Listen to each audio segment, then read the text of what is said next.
오늘은 세상을 변화시키는 교회 첫 번째 말씀으로 창세기 12장 1절부터 3절까지의 말씀을 통해 당신은 복덩어리입니다. 당신은 복덩어리입니다라는 제목으로 말씀을 나누겠습니다. 드디어 사도행전이 끝나고 이제 우리에게 새로운 챕터가 열렸습니다. 이제 여러분들과 앞으로 살펴볼 이야기들은 창세기에 있는 아브라함의 이야기를 좀 중심으로 말씀을 나누고 살펴보려고 합니다.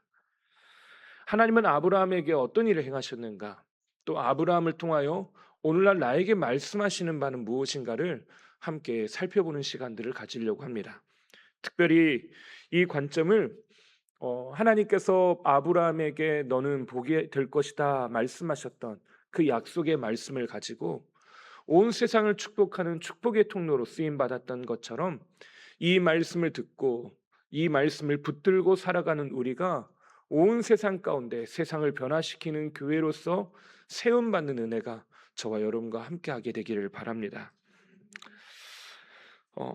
창세기에서 가장 중요한 인물 중에 한 사람인 아브라함의 이야기를 우리가 이제 살펴볼 텐데, 특히 이 12장부터 시작되는 아브라함의 이야기는 이제 신약의 이야기까지 영향을 미치는 매우 중대한 이야기가 됩니다.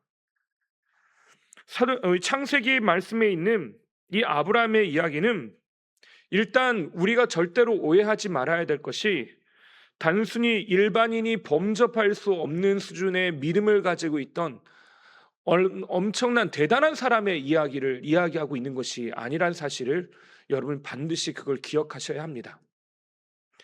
아브라함의 이야기는 지극히 평범한 한 남자, 고민도 많고 때로는 넘어지기도 하고 그 걱정하면서 무엇을 선택할 것인가 고민도 하고 그것을 통해서 가족 전체를 어떻게 이끌어갈 것인가 고민했던 한 남자, 지극히 평범한 한 남성의 이야기입니다. 아브라함의 이야기가 유의미한 것은 광야와 같은 인생 가운데 이 고민, 질문들을 가지고 있을 때 하나님의 부르심 앞에 믿음으로 반응했다는 것입니다. 이걸 조금 다른 표현으로 하자면 광야의 하나님께서 이 아브라함에게 말씀하시고 아브라함을 빚어내심으로 말미암아 지극히 평범한 인생, 지극히 아무것도 아닌 것 같은 인생, 늘 고민하고 염려하고 넘어지기도 하고 심지어 실패의 연속을 겪고 있는 한 남자가 하나님의 사람으로 다듬어지고 빚어지는 과정이 바로 아브라함의 이야기라는 거죠. 그래서 아브라함의 이야기의 결론은 처음에는 평범한 한 남자, 그 남자에게 하나님이 찾아가셔서 그의 인생 가운데 말씀하기 시작할 때 그의 인생이 믿음의 사람, 믿음의 조상이 되었다라고 하는 이야기로 결론을 맺더라는 것입니다. 이스라엘 백성들은 출애굽하여 홍해를 지나 시내산에 도착합니다. 그때 그들이 마주한 땅은 여전히 광야입니다. 광야에 같은 어떤 인생을 어떻게 살아가야 되나? 앞으로는 나는 어떻게 살아야 되나? 뭘 먹어야 되나? 무엇을 할 수 있을까? 나는 이 광야에서 도대체 어떻게 살아남을 수 있을까? 고민하고 또 고민할 수밖에 없었던 것이 이스라엘 백성들의 상황입니다. 막막함이 흐르고 있던 그때 하나님이 모세를 불러내십니다. 그 모세를 시내산 위로 부르신 다음에 그에게 말씀하기 시작하시는데 이스라엘 백성들은 여전히 혼란과 복잡함과 두려움으로 가득 채워져 있습니다. 어떻게 살아야 되나? 뭘 해야 되나? 그래서 그들이 만들어낸 것이 금송아지였죠. 이것이 나의 인생을 책임질 것이다. 하지만 하나님께서는 그들에게 똑똑하게 말씀하기 시작하십니다. 그 말씀하신 이야기가 뭐냐? 바로 우리가 살펴보게 될 창세기의 이야기라는 거죠. 혼돈과 공허, 그 광야의 삶을 살아가고 있던 그들에게 하나님께서 이 아브라함이라고 하는 모델을 보여주시면서 혼돈과 공허와 어둠 가운데 있었던 이 아브라함의 인생이 어떻게 하나님 앞 부르심 앞에 서는지, 어떻게 하나님의 말씀으로 빚어져 가는지, 그것을 통하여 믿음의 조상으로 세워가는지를 보여주시며 이스라엘 백성들에게 동일하게 말씀하고 계십니다. 너도 그렇게 될 수 있어. 내가 너도 그렇게 세워갈 거야. 광야 같은 인생 가운데 하나님이 말씀하십니다. 나도 너를 빚어서 믿음의 조상으로 세워낼 거야. 그것이 하나님께서 우리를 향해서 말씀하고 계시는 약속이라는 것입니다. 혼란스러운 상황 속에서 무언가 꿈에 대해 이야기하고 비전을 말하고 무언가 내가 할 수 있는 일들에 대해서 이야기한다는 건 매우 어려운 일입니다.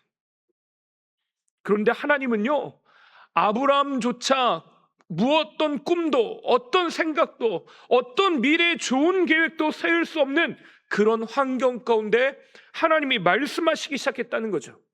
그러면 창세기 1장에서 이야기하는 태초의 상태가 어떻습니까? 창세기 1장 2절 말씀을 함께 읽어보겠습니다. 땅이 혼돈하고 공허하며 흑암이 깊음 위에 있고 하나님의 영은 수면 위에 운행하시니라. 아멘.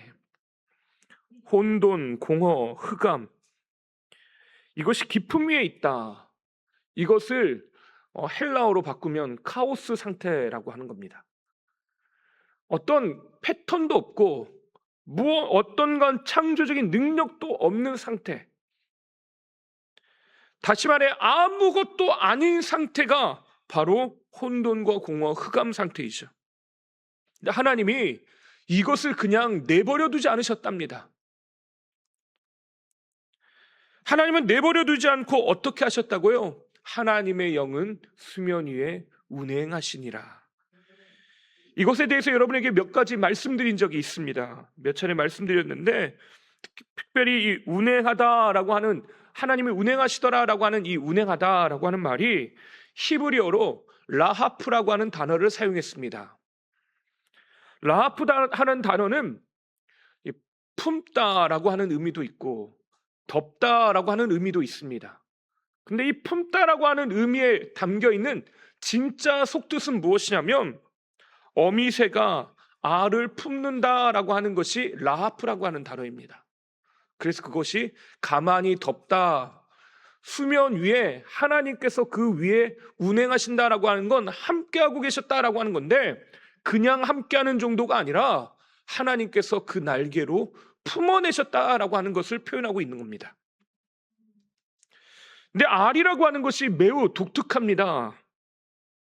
알은 돌과 너무나 똑같은 텍스처를, 질감을 가지고 있어요.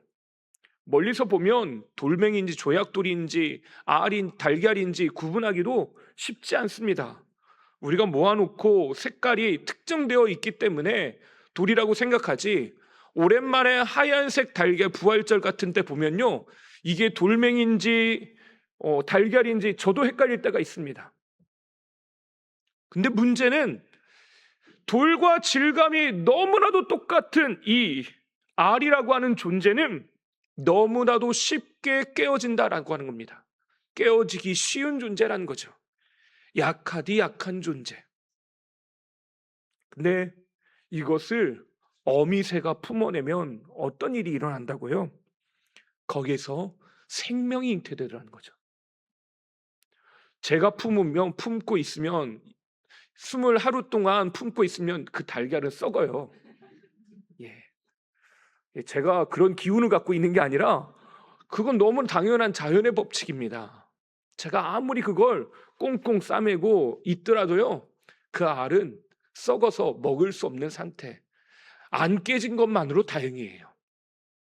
근데 어미새는요, 제가 봤을 땐 자신의 체중을 다 실어서 그 위를 덮고 있는 것 같습니다. 저거 안 깨지나? 깨지는 달걀을 본 적이 없습니다. 놀라운 건 그 단단한 껍질을 그 시간이 지나고 나면 그걸 깨고 그 안에서 생명이 잉태되더라는 거죠. 그래서 우스갯소리로 달걀을 먹을 때마다요, 나는 닭 한 마리 먹었다 말합니다. 근데 그만큼요, 기대할 수 없는 것들이 그 안에 담겨 있더라는 거죠. 하나님이 온 세상을 품을 때 일들이 그렇다는 것입니다. 전혀 무엇도 기대할 수 없는 상태, 아무것도 바라고 이해할 수 없는 상태, 심지어 너무나도 깨지기 쉬운 상태, 연약한 존재, 아무것도 아닌 존재. 하나님이 창조의 순간에 혼돈과 공허와 흑암 가운데 덮여있던 그 땅을 품어내시고 덮으셨던 것처럼 하나님이 똑같이 그 일들을 하셨다는 것이죠. 하나님의 세상을 창조하셨다는 사건이 때로는 나와는 아무런 상관없는 일처럼 우린 느껴질 때가 있습니다. 나의 의지와 전혀 관계가 없고 우주적 사건이지 그게 무슨 나와 관계된 일인가라고 생각할 수 있습니다. 근데 하나님은요, 이 창조의 사건이 온 우주적 사건으로 나와 상관없는 별개의 이야기가 아니라 한 개인에게 동일하게 이 사건이 재현됨을 아브라함을 통해 보여주고 계시는 거예요. 하나님이 품어내신다? 이걸 아브라함의 인생을 품어내시는 하나님을 통하여 보여주시고 가르쳐 주신다는 거죠. 아브라함이라고 하는 사람을 품어내신 하나님은 이것을 통하여 누구에게 1차적으로 말씀하고 싶으신 겁니까?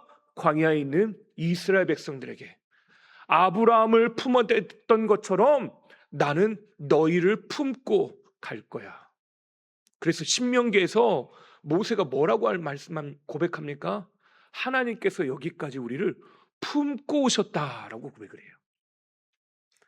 하나님의 온 세상을 품어내셨던 것처럼, 아브라함이라고 하는 사람의 인생을 품어내셨던 것처럼 광야에 낱낱이 흩어지고 그 광야의 모래와 같이 아무것도 아닌 존재, 세상에 버려진 것 같고 덩그러니 나만 홀로 남아지고 버려진 것 같은 나라는 존재를 하나님이 거기서 품으셨다는 거죠.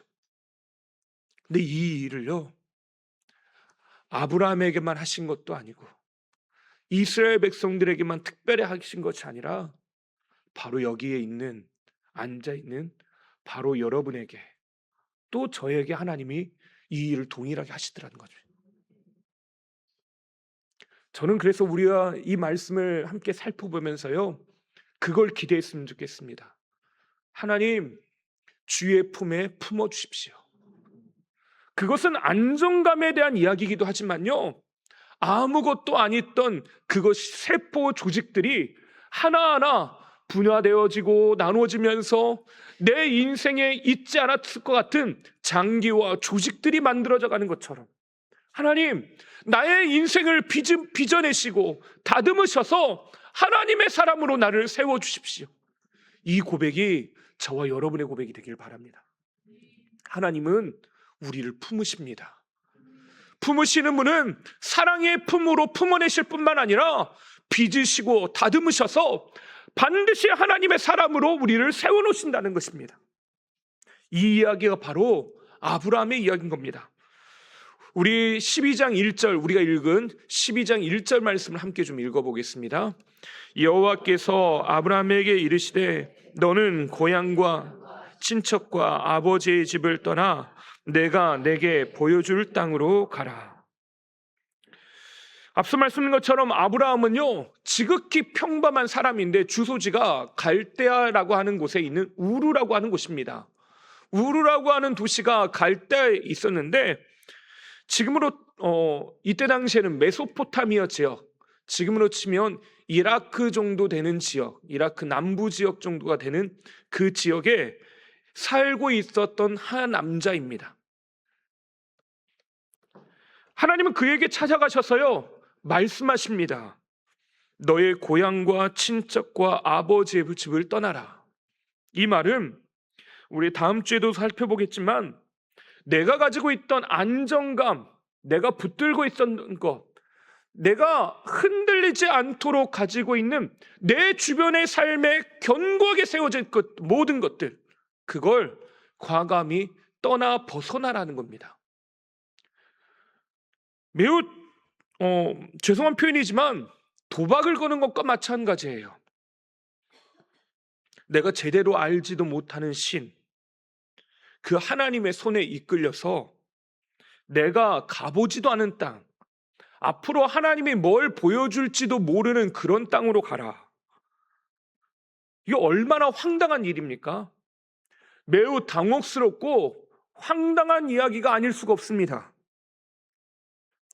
하나님이 부르실 때 아브라함이 어땠을까라는 생각을 해보니까요, 멘붕이 왔을 것 같습니다. 이게 그냥 내가 사는 게 아니라요, 나만 혼자 살아도 혼자 결정하는 게 매우 어렵습니다. 네, 내게는 사랑하는 아내가 있고, 또 내 아버지가 있고, 또 친척, 조카 롯도 함께 따라가고 있습니다. 내 주변에는요, 나만 바라보며 사는 사람들이 널려 있어요. 내가 선택 하나 잘못하면요, 이것이 엄청난 영향력을 발휘하기 시작합니다. 제가 목회를 하면서 저희 아이들한테 하나 미안한 감정이 하나 있는 게 있습니다. 목회를 하면서 여러 가지 다른 다 잘 제공해주지 못하는 여러 가지 것들이 있지만, 그 중에 미안한 건요, 생각보다 이사를 매우 자주 다녔습니다.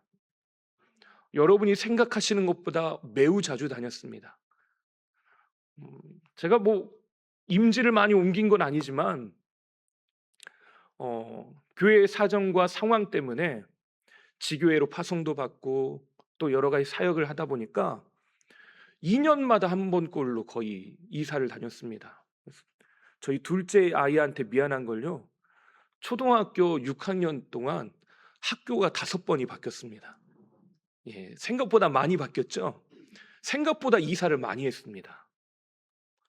그러다 보니까 제가 우리 아이들한테 미안한 점이 뭐냐, 친구들을 사귈 수 있는 기회를 제공해 주지 못한 게 아빠로서 가지고 있는 가장 큰 아픔인 것 같습니다.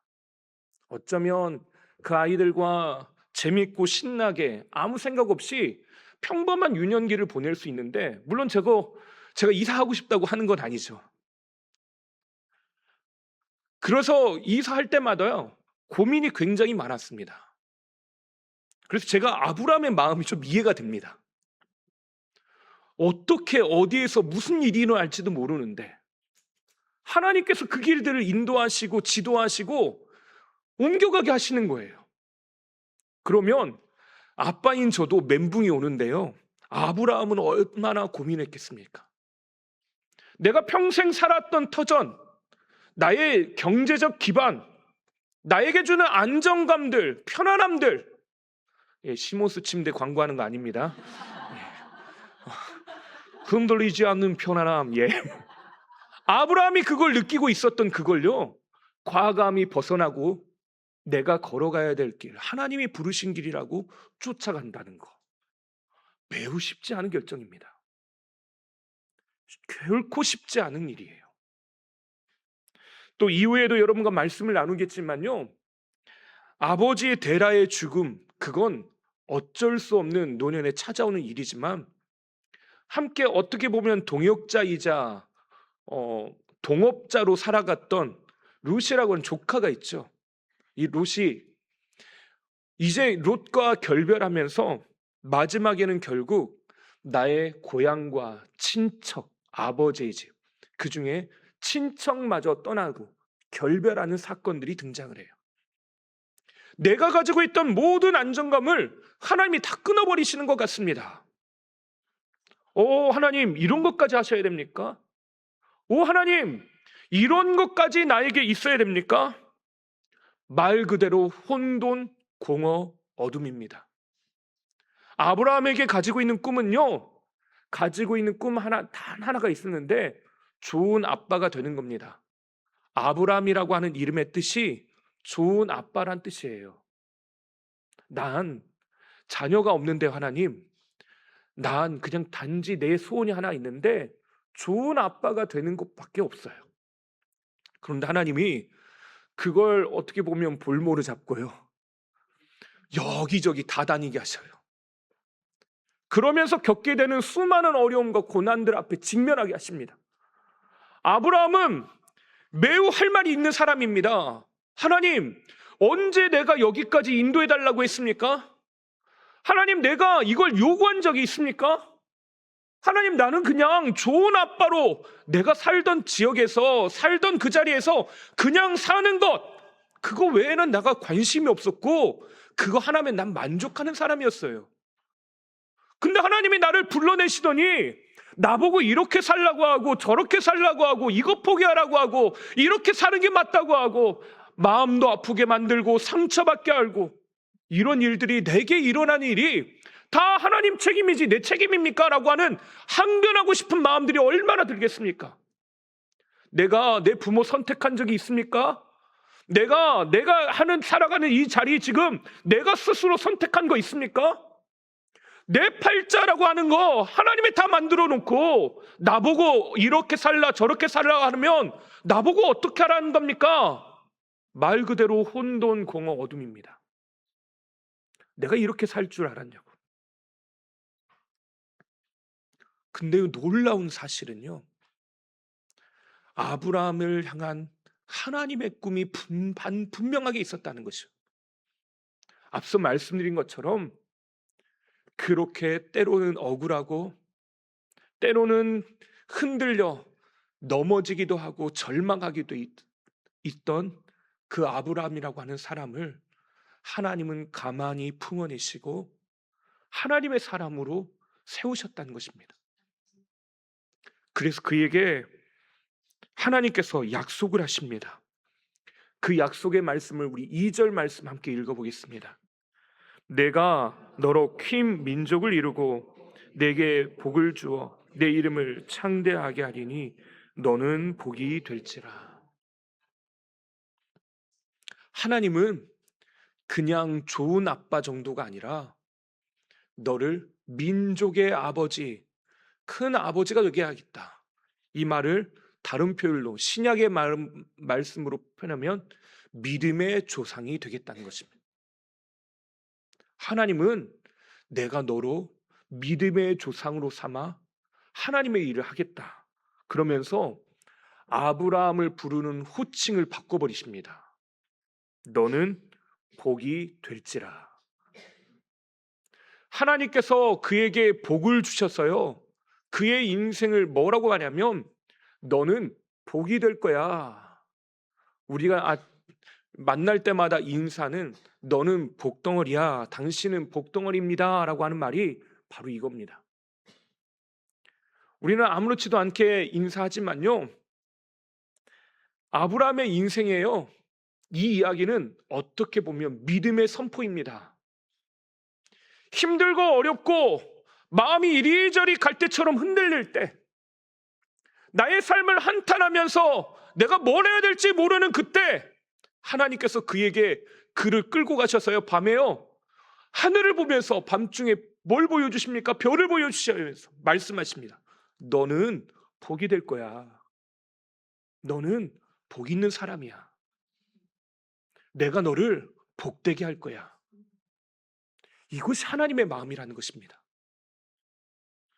혼돈과 공허, 흑암에 쌓였던 우리 자신인데 오히려 나 혼자만을 위해서 살아가는 존재가 아니라 세상을 축복하는 존재가 되겠다는 거죠. 이것이 우리를 향한 하나님의 마음이고 우리의 정체성입니다.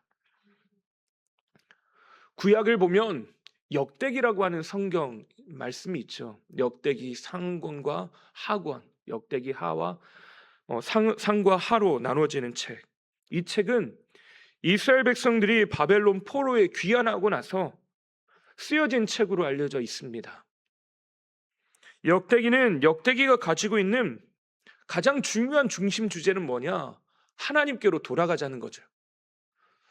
이스라엘 백성들이 열왕기 말씀을 살펴보고 지금까지 지나왔던 시간들, 역사들을 보니까요, 우리가 왜 망했는가? 이 나라는 왜 망해서 바벨론으로 포로로 끌려갔는가? 라고 하는 걸 깨닫게 된 게 뭐냐? 우리가 하나님을 떠났다는 거예요.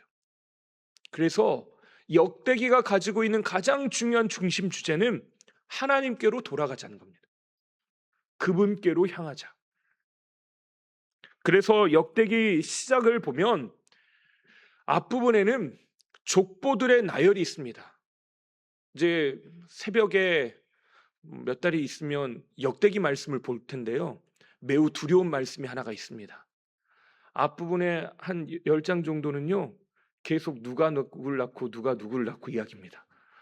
여러분들 위에서 기도 많이 해주십시오. 예. 몇 주 동안 여러분들은 누구 낳는 이야기만 들으셔야 됩니다. 예.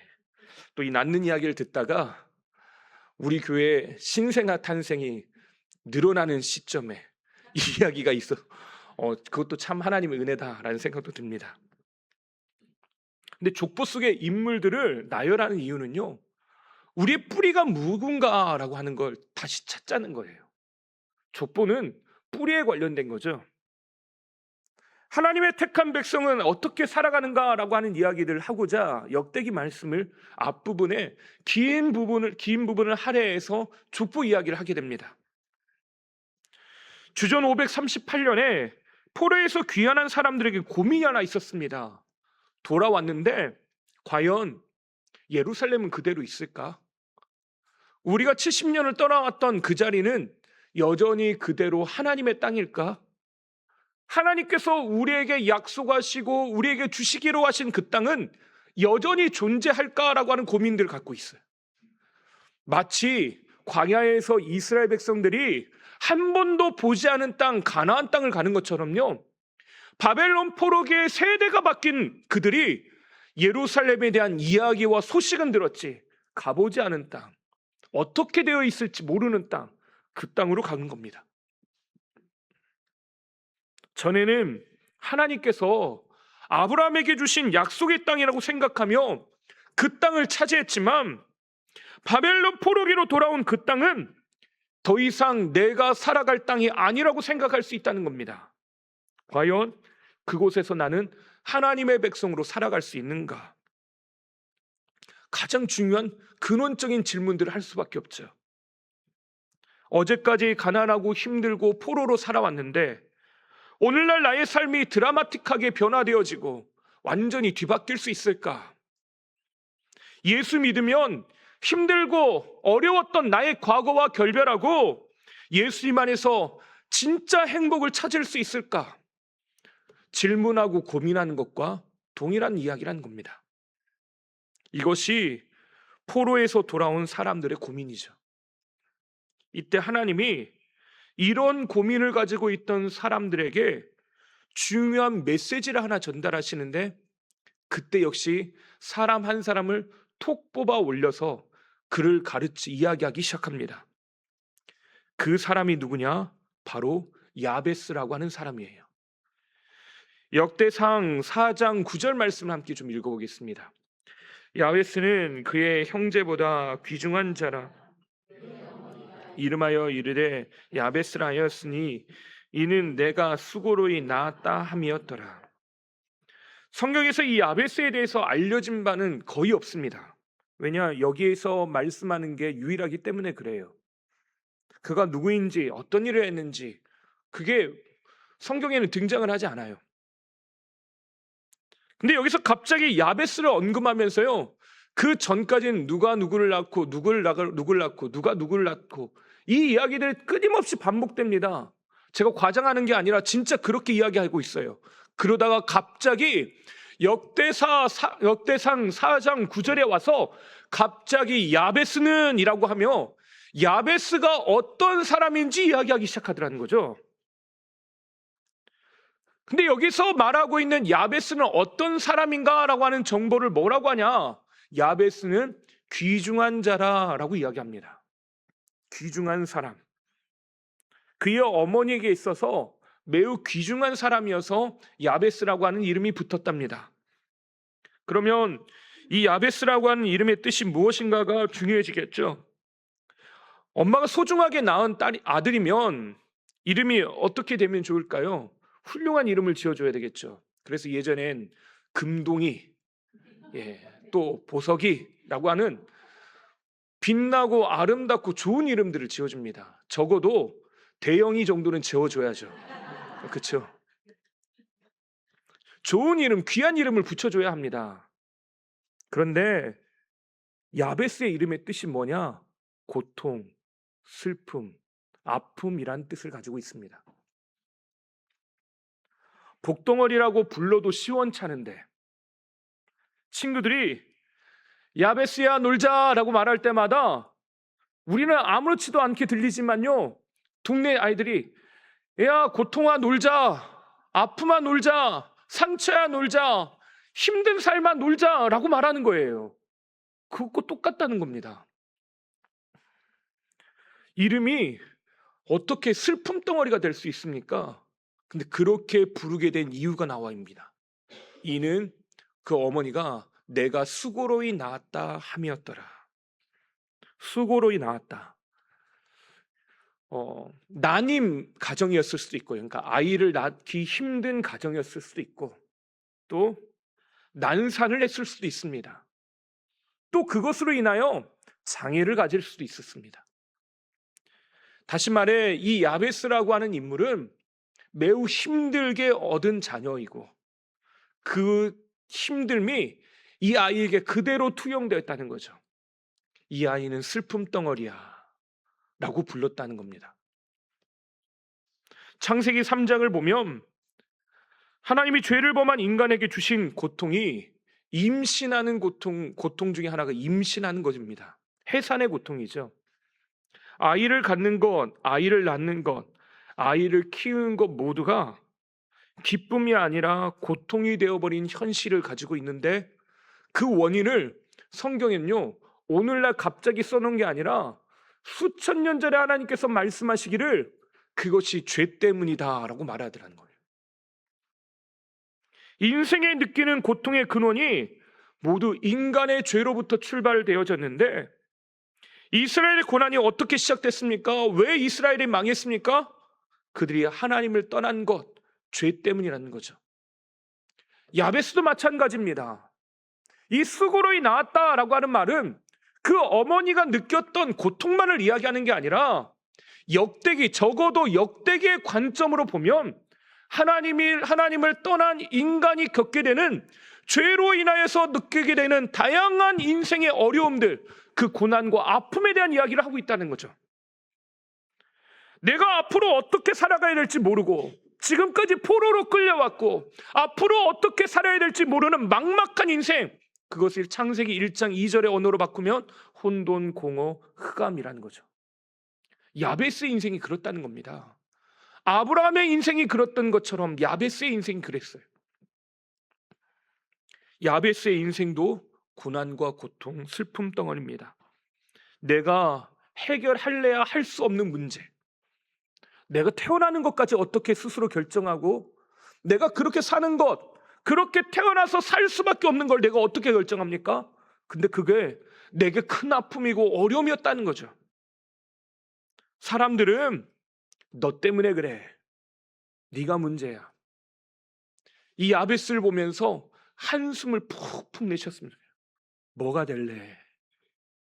다 네가 문제야. 너 때문이야. 이 못나나. 넌 도대체 사람들에게 뭘 할 수 있겠어?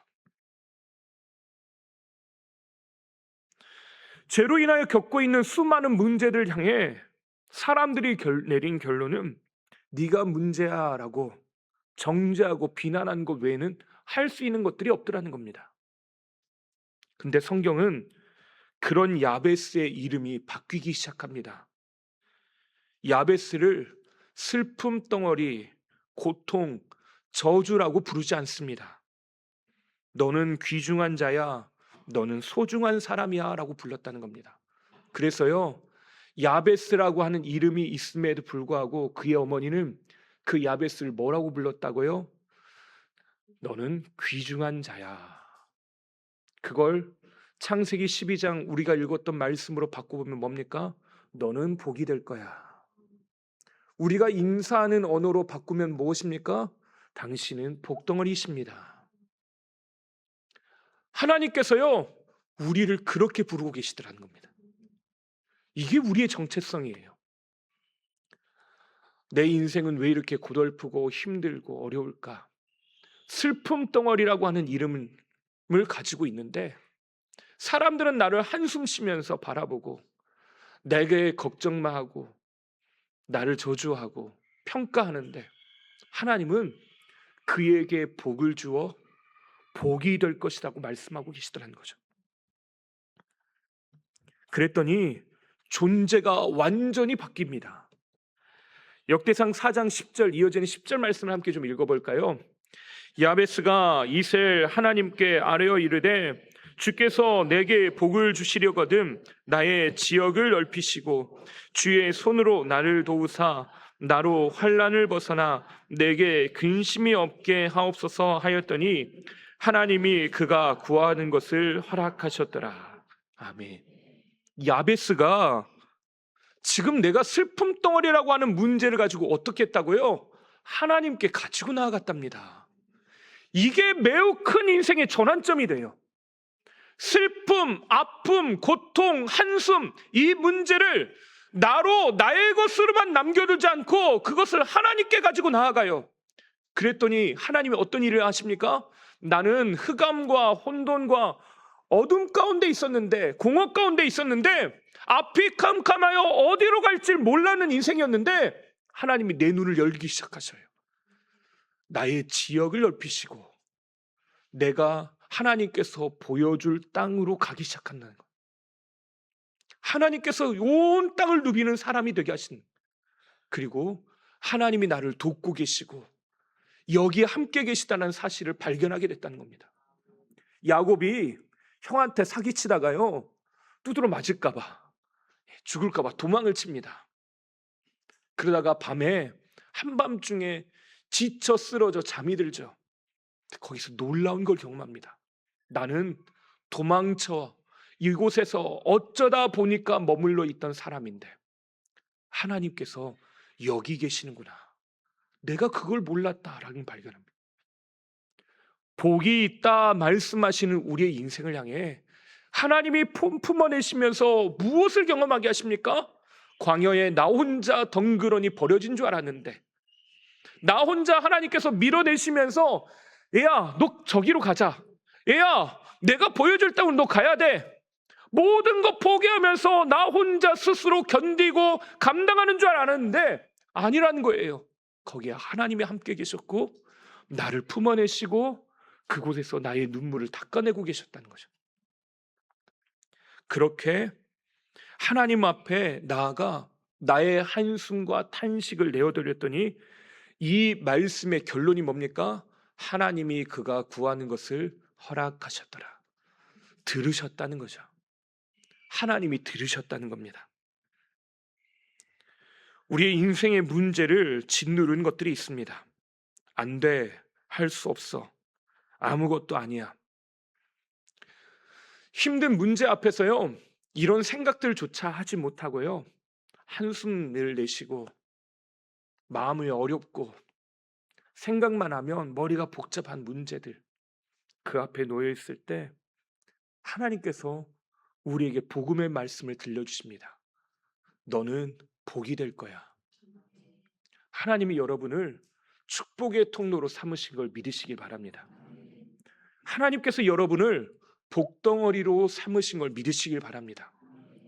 그래서 우리는 교회, 주께서 교회로 세우신 우리를 통해 하나님이 무슨 일을 하십니까? 온 땅에 이 복을 나누고 이 온 땅을 살리는 사람으로 축복의 통로로 우리를 사용하시는 것입니다. 이제 우리의 가정에서, 우리의 삶의 자리에, 직장에서 하나님께서 허락하시는 이 놀라운 은혜를 나누며 누리는 사람들 되시길 바랍니다. 우리 옆에 있는 분들과 마지막으로 함께 이렇게 고백합시다. 당신은 복덩어리십니다. 당신은 잘 될 겁니다. 아멘. 하나님께서 우리와 함께 하십니다. 하나님께서 우리를 복의 근원 삼으셨습니다. 이것을 믿으며 오늘을 사시는 저와 여러분 되시길 주님의 이름으로 축원합니다. 기도하겠습니다.